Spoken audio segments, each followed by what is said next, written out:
What if Anakin liked sand? Well, it all starts when Anakin is like a 9 or 10-year-old. I can't remember, something like that. Every day after he worked for Watto, he would always go make sand castles or make sand flakes. Watto did not like that Anakin was always happy, so he always had Anakin work hard and leave late. Even though Watto had Anakin work a lot, Anakin was still happy because, be it day or night, he still played with sand. He even had a small bag of sand when he was working for Watto, so whenever he was bored, he would play with it. And one day he found C-3PO and built him as a sand cleaning droid, not a protocol droid. Before I continue this video, I would like you to please subscribe because, I don't know, it just make me happy. And yeah, subscribe for Unlimited Power or you're a Ray fan. Well, sequel fan, but. Not long after making C-3PO, Qui-Gon comes to the shop and Anakin flirts with Padme still. And yeah, and then Watto kicks them out and the sandstorm stuff happens. And they shelter at Anakin's where Qui-Gon finds out he has the highest midichlorian count, over 20,000 midichlorians. At that time, little Anakin hatches a plan. He takes his tiny bag of sand, which Qui-Gon was surprised to see, and he didn't really know why he had a bag of sand. He listened to little Anakin's plan, though, which was quite brilliant. Anakin's plan was to take the bag of sand, and Qui-Gon would throw it at Watto, and then they would get their parts. And in return, Qui-Gon says that he will set him and his mother free. But Anakin mentions that he has a transmitter inside him. He also said, so do all slaves. But like Qui-Gon did in The Phantom Menace, he would take out the transmitter for him and his mom.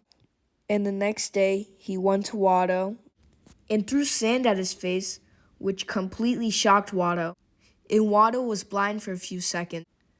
In that time, Qui-Gon would take the parts and would run away. He took Anakin and his mother away to Coruscant. And basically everything would happen the same in Phantom Menace. They would refuse Anakin, but his mother was there. But they said now it's not the time for this, and Queen Amidala wants to go back home. So Qui-Gon takes Anakin and his mother and Obi-Wan with Darth Jar Jar, and they go to Naboo, which is kind of stupid to take a child and their mother, and Anakin does not even know anything about the Force, really. At this point, when they got there, the Gungans would negotiate, and Anakin would hide with his mother in the cockpit, which was kind of a tough squeeze. Duel of the Fates would happen. Qui-Gon would die. Anakin would go to space with his mom, and Anakin, thanks to Anakin, they survive space and they destroy the Trade Federation thingy. I can't remember what it's called.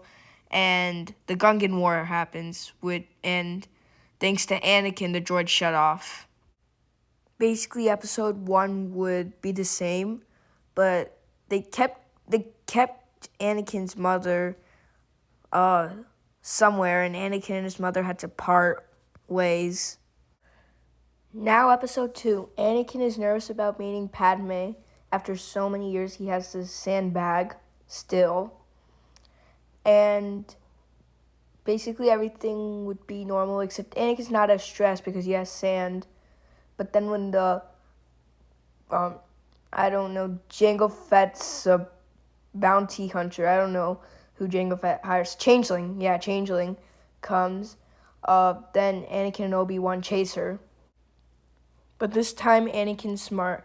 He throws the bag of sand, uses the Force to open it, and throws the sand on the engines with the Force. The Changeling ship crashes, and she's injured, but Anakin and Obi-Wan get to her, and they start inquiring, but before she can say anything, Jango Fett uses the toxic dart. Obi-Wan goes to Dex's diner, and he inquires Dex about the Camino Dart, and Padme would go into hiding. Anakin was supposed to go to Naboo, but instead he goes to Tatooine. On Tatooine, Padme is kind of confused because right away Anakin starts playing with sand and all, and then Anakin tells her about his obsession with sand. Padme would be okay with that. Anakin would go to Watto to get some revenge. When he goes to Watto, Watto's like, "Who are you?" And then he realizes it's Anakin because, I don't know, he just finds out somehow. He took the sand from his pocket, and instead of Qui-Gon throwing it like last time, he would throw it, and then he would run away. Anakin and Padme, laughing out, go to meet C-3PO and wanted to check their old home out. But nobody was there, so they're like, oh, who cares? So Anakin would play in sand for hours and hours, and maybe even, maybe a day, until he receives a transmission.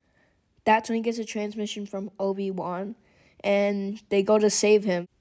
Long story short, they get captured, and they would confess their feelings for each other. And then the whole Battle of Geonosis would happen, and then they chase after Count Dooku. Anakin, thinking calmly, thinks about the sand and comes up with the idea to beat Count Dooku. Instead of him running to fight Count Dooku would just come after them when Anakin would end the short fight by throwing sand in his eyes. Dooku would start crying because of all the sand. Not wasting a moment, Anakin goes and cuts Dooku's arms off.